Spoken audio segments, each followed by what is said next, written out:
Okay, so a person on Reddit asked this question about apeirophobia, wondering about some reasons why eternal afterlife isn't scary.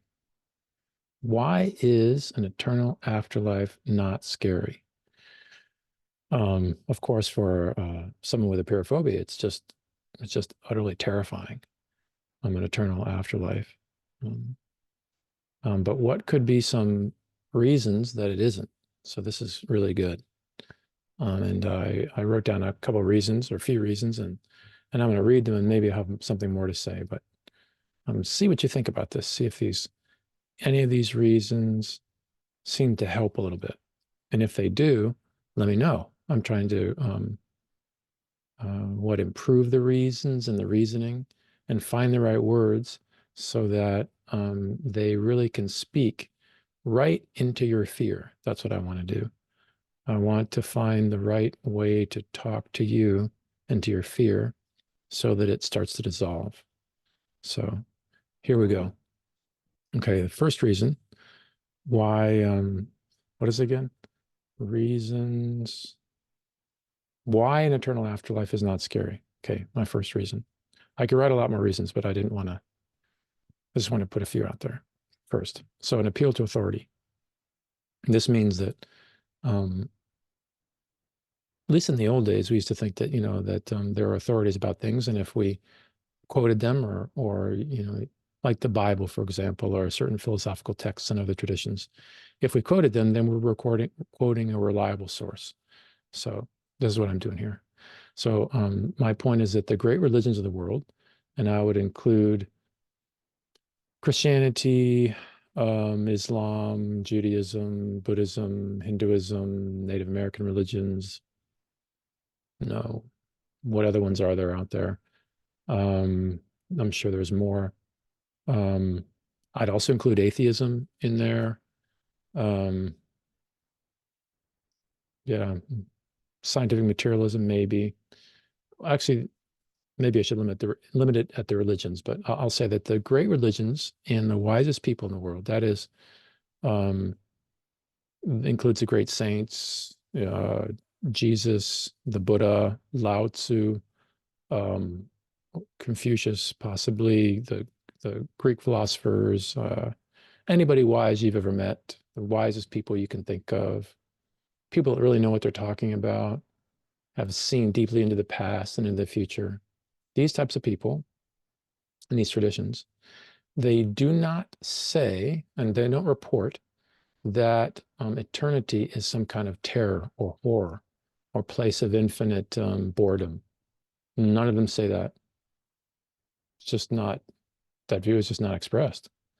So instead, they say that they talk about things like heaven, um, undying bliss, peace, enlightenment, continuous evolution, very positive things, So since that's the case, that authorities, deep thinkers seem to think that way, then one reason not to be afraid of an eternal afterlife is to believe that the apeirophobic person simply has it wrong.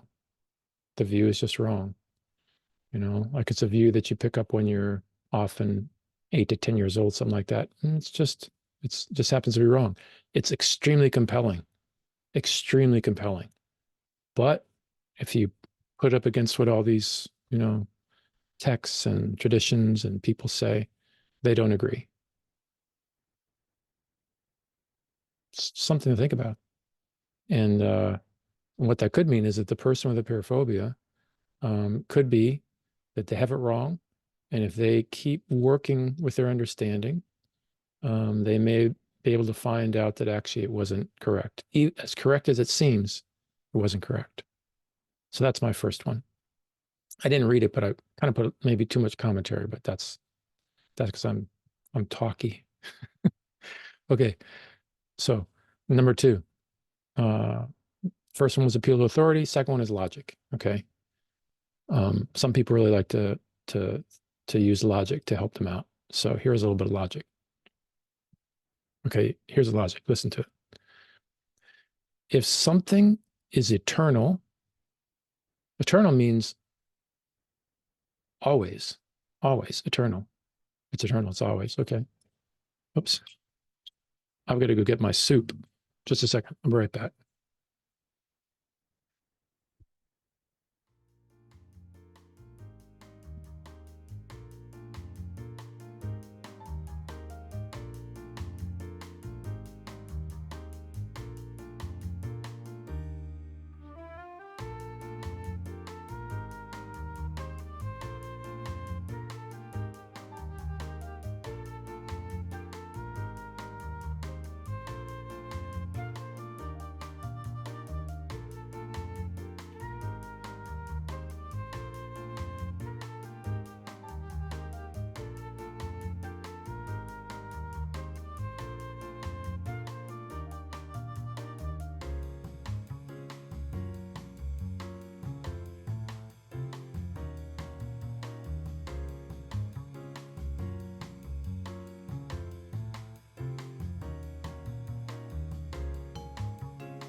Okay, so this is my soup. I don't know if you can see it, but see, my wife made that for me. It's like a vegetable soup. It's really nice. It's pretty good, huh? These are bay leaves. But see, even if like you have to live forever, like if you have friends, like a nice wife, a nice girlfriend or boyfriend or whatever, they make a nice soup, then it's all good. So anyway, I think this is really hot. I'm gonna let this cool a little bit while I finish this here. Okay. So logic, okay. Boy, that soup smells good. Um the logic is if something is eternal, it's always eternal. It's always been here, always will be. That's eternal. Okay. Um, Sometimes people have an idea of something starting and then being infinite, like being born and then being infinite after that. I think that's really problematic. I would think more about that. I'm not saying it's impossible, but much cleaner, sensible way to think about eternity or always is always, always in the past, always in the future, always eternal. So that's what eternal means. Um, but if something is born, it dies. Um, there is nothing we've ever known that lives forever. Like no one has that experience of something being born and then dying. That includes like babies, uh, all animals, mountains, mountain ranges are born and die, civilizations, oceans, planets, galaxies, even the universe, could say. Universe is born and universe dies. So that's just what happens. They go together. It's like also like up, down, good, bad.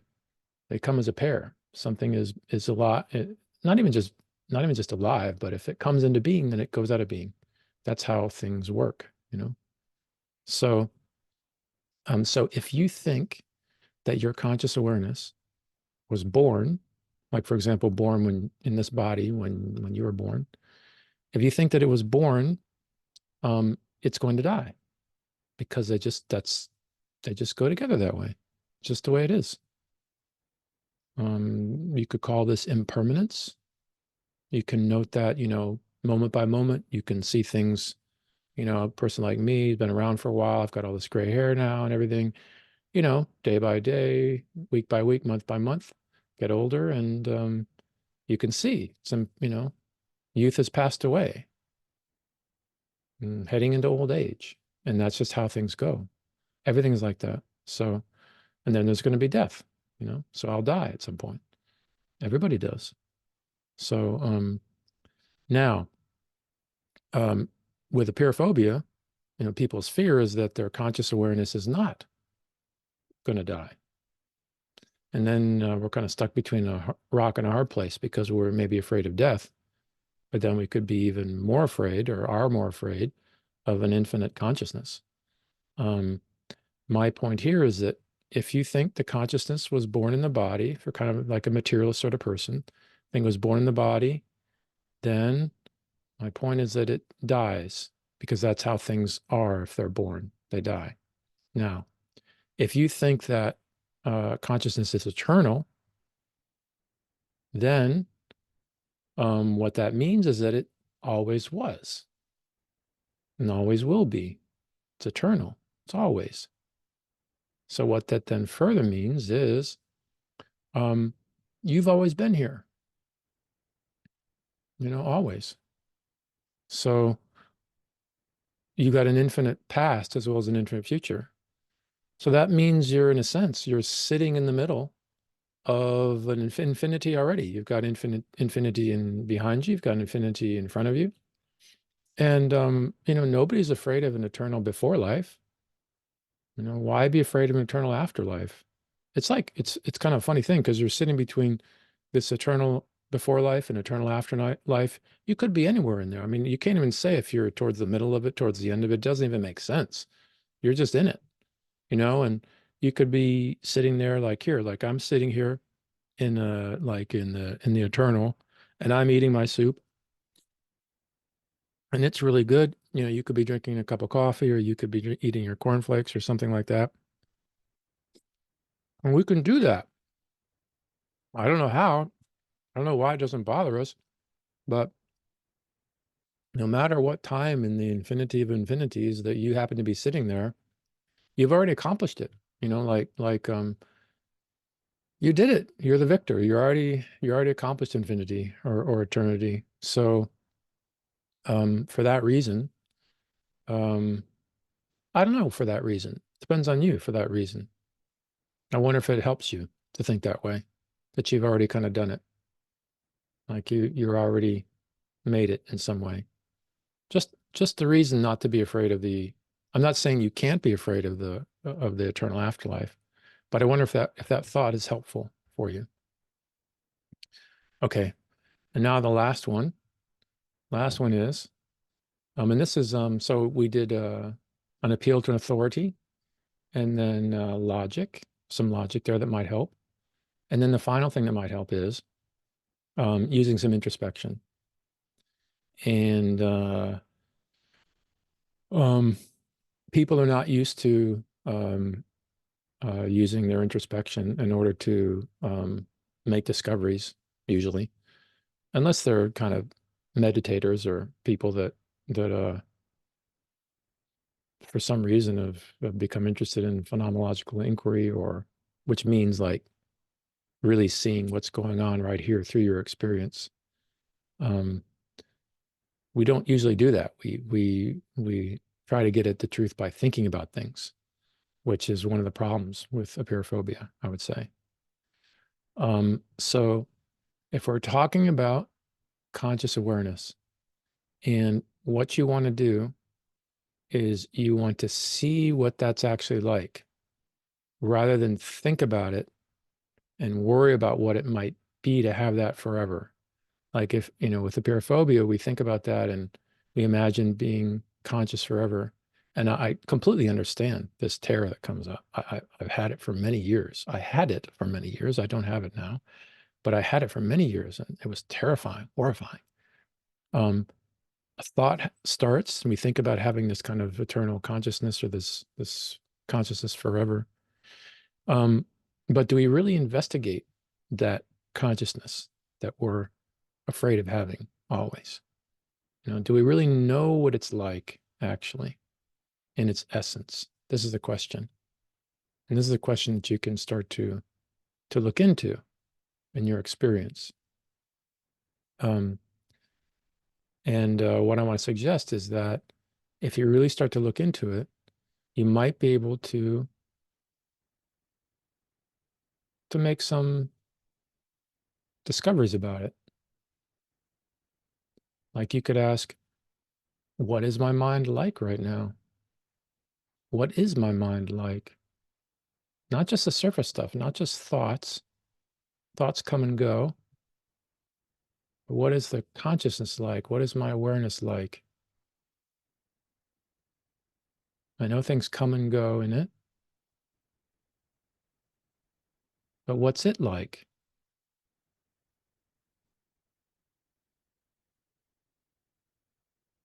Is it something like the sky, in which clouds come and go?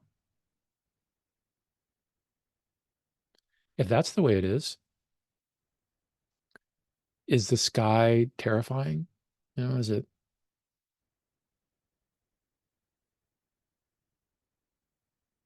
Is the sky bored of itself? We might get bored of the sky.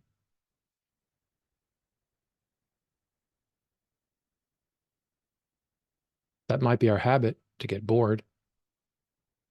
But is the sky bored of itself? It's just kind of there.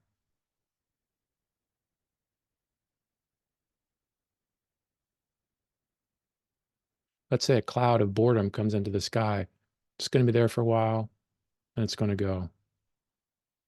Let's say a cloud of fear comes into the sky. It's going to be there for a while and then it's going to go. Or maybe there's maybe like a bomb of panic going off in the sky. Huge bomb explosion of panic. It's going to explode. It's going to be very brilliant, wild, loud for a while. And then gradually it's going to go away. And what's going to come back? It's going to be the sky. Whatever the sky's nature is, the sky's nature will just keep coming back and back and back, no matter what goes on in it. It's going to keep coming back. So what I'm saying here is you might, if you look into it, kind of just look at your own conscious awareness, you might start to get some insight into what it's like. And I just suggested the sky is kind of like a metaphor. I'm not saying it's just like the sky or it is the sky or anything like that. But you can find out for yourself. You may have your own metaphor, your own way you think it is. But you can discover something maybe about your conscious awareness. And whatever you discover, it might change how you feel about apeirophobia. I guess you could get more frightened. I don't think that's possible to get more frightened, but maybe you become less frightened. It's possible. It happened for me. So that type of inquiry helped me. Logic helped me. And spiritual, philosophical, religious authorities, they all helped me too. And a lot of other things too. But these are some good ones. So so that's my answer to this question of it says debate. Say reasons why eternal afterlife isn't scary. So those are a few reasons why I think eternal afterlife is not scary. Or it can feel scary sometimes, but if you keep working with it and thinking about it and staying with it, staying with your investigation of it, it's really possible to start to be less scared of it. And then, let's say you don't. Let's say you don't get less scared of it. Well, in that case, you still have all your apeirophobic friends, and we're all going to be here with you forever. Think about that. You may not want that, but we could all meet up, like at the restaurant at the edge of forever, something like that. You know, I'll make you some soup. I'll tell you what, if we're going to be around here forever, I promise you, I will make you soup and you'll like it because it's good. So no worries. We're together. Maybe you don't want to be together with me, but I will make you some soup. So don't worry. All right. Take care.